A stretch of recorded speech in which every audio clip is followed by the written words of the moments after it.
Pagsubok. Minsan sa buhay natin, susubukin at hahamakin tayo ng pagkakataon.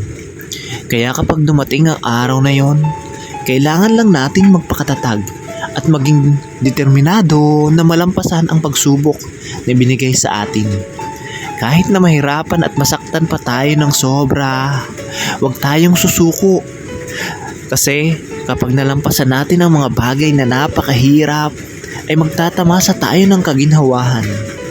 Kaya kung sa tingin mo at sa palagay mo na sobrang dami ng pagkakamali mo sa buhay mo, isipin mo na marami ring panahon para magbago at itama ang mga pagkakamaling nagawa mo.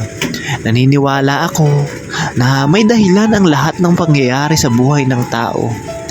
Hindi natin hawak ang buhay sapagkat hiram lang ito. Hindi natin alam ang maaaring mangyari sa kinabukasan. Kaya habang may oras pa tayo, enjoy na lang natin at ibigay ang best natin kung saan tayo magaling at kung saan tayo sasaya. Panatiliin natin ang ating pananampalataya kay Lord at magtiwala tayo kasi siya lang naman ang makakagawa ng himala at makakapagbigay ng mga bagay na minimithi natin na hindi natin inaakala na makakamta natin sa tamang oras at panahon.